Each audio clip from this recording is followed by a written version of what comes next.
तो hello friends, स्वागत है आपका अपने चैनल में। आज की कहानी एक दिव्यांग राजा की है, जिसके राज्य में कोई भी परेशानी या समस्या नहीं थी। सभी लोग उस राजा से बहुत खुश थे। उसकी एक आंख और एक पैर नहीं था। तो आइए शुरू करते हैं आज की कहानी। यह कहानी एक दिव्यांग राजा की है, जिसके राज्य में कोई भी परेशानी या समस्या नहीं थी। सभी लोग उस राजा से बहुत खुश थे और ऊपर वाले से धन्यवाद करते थे, कितने अच्छे राजा को उनकी जिंदगी में भेजा है। वह राजा दिव्यांग था, उसकी एक आंख नहीं थी और एक पैर नहीं था, लेकिन फिर भी राजा को इस बात का कोई दुख नहीं था।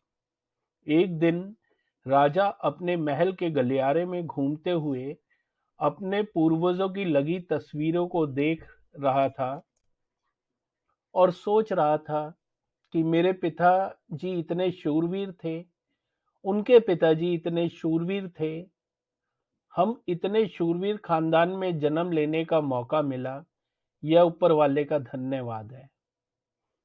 राजा ने सभी चित्रों को देखते हुए आखिरी चित्र तक पहुंचे और फिर उस खाली जगह को देखा तो चिंता में पड़ गए, क्योंकि उसे मालूम था कि अब जहां यहां जो तस्वीर लगेगी वह उसी की लगेगी। लेकिन राज्यों को इस बात की चिंता नहीं थी कि वह मर जाएगा। चिंता इस बात की थी राजा को कि वहां जो चित्र लगेगा वो कैसा लगेगा। क्योंकि राजा की एक आंख और एक पैर ना होने की वजह से राजा सोच रहा था कि ये एक चिंता की बात है कि इस गलियारे में इतनी शानदार पेंटिंग लगी हैं, लेकिन मेरी एक आंख और एक पैर न होने की वजह से मेरी ही तस्वीर सबसे खराब लगेगी और सबसे गंदी लगेगी। राजा ने सोचा कि मेरे मरने के बाद पता नहीं कैसी तस्वीर बनेगी। क्यों ना मैं अपने जीते जी एक शानदार पेंटिंग बनवा लूं, ताकि मुझे यह सुकून मिल जाए कि मेरी यहाँ अच्छी पेंटिंग लगेगी। अब राजा ने अपने राज्य में ऐलान करवा दिया और सभी चित्रकारों को बुलाया गया और कहा गया कि जो भी पेंटर, जो भी चित्रकार राजा का शानदार चित्र बनाएगा, उसे शानदार इनाम मिलेगा। अब सभी पेंटर, सभी चित्रकार राज्य में आए और उन चित्रकारों को पता था कि अगर शानदार पेंटिंग बनेगी तो शानदार इनाम तो मिलेगा, लेकिन जिस राजा की एक आंख नहीं है, एक पैर नहीं है, उसका शानदार चित्र कैसे बनेगा। सभी चित्रकारों में ये एक चिंता का विषय था। चित्रकार सोच रहे थे कि इनाम का तो पता नहीं, लेकिन अगर शानदार चित्र नहीं बना और राजा गुस्से हो गया तो सजा मिलेगी। इसलिए बड़े बड़े चित्रकार भी आगे नहीं आए।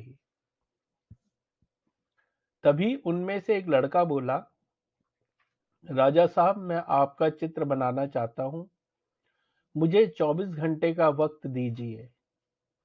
अब सभी बड़े बड़े चित्रकार हैरान हो गए कि ये लड़का क्या चित्र बनाएगा, और अगर राजा को चित्र पसंद नहीं आया तो इसे सजा जरूर मिलेगी।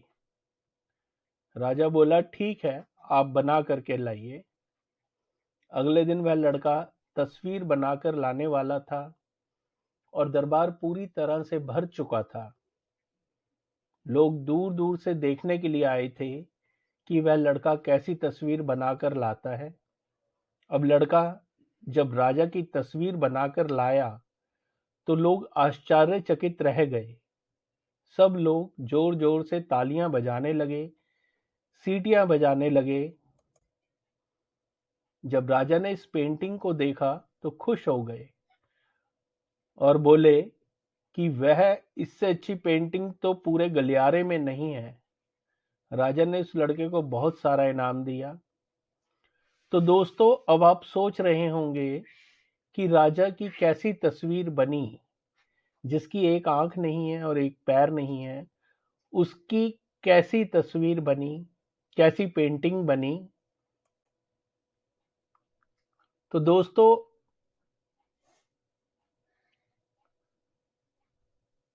इस तस्वीर में जो उस लड़के ने राजा की तस्वीर बनाई थी, उसमें लड़के ने एक राजा को एक घोड़े पर सवार किया था। एक साइड से उस राजा का एक पैर दिख रहा था और राजा तीरंदाजी करते हुए निशाना लगा रहा था, और निशाना लगाते वक्त एक आंख बंद हो जाती है और उस लड़के ने उस राजा की वही आंख बंद कर दी जो उसके पास नहीं थी।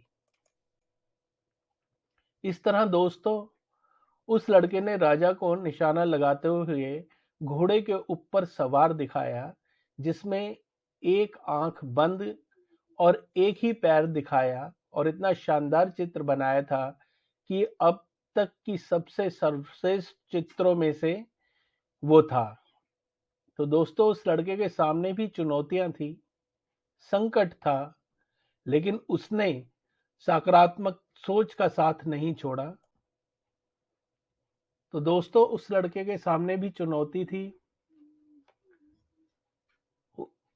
संकट था, लेकिन उसने सकारात्मक सोच का साथ नहीं छोड़ा। जिंदगी में आप जिस भी मुकाम पर हो, जिस भी संकट में फंस जाए, जिस भी स्थिति में हो, अगर आपने अपनी सोच को सकारात्मक बनाए रखा, तो यकीन मानिए आप उस संकट से बाहर निकल आएंगे। तो दोस्तों, इस कहानी से हमें यही सीख मिलती है कि जिंदगी में उम्मीद का साथ मत छोड़िए, क्योंकि जिसने उम्मीद का साथ छोड़ दिया, तो फिर जिंदगी उसका साथ छोड़ देती है। हर पल सकारात्मक रहें, खुश रहें, ऊपर वाले के आशीर्वाद के साथ और अपनों के प्यार के साथ, और अपनी अच्छी और सच्ची मेहनत से हर काम को पूरा करके दिखाइए। तो दोस्तों, अगर आपको ये कहानी पसंद आई हो तो इसे लाइक करें, हमारे चैनल को सब्सक्राइब करें और कमेंट करके हमें बताएं कहानी कैसी लगी आपको। तो फिर आपसे मुलाकात होगी, तब तक के लिए धन्यवाद।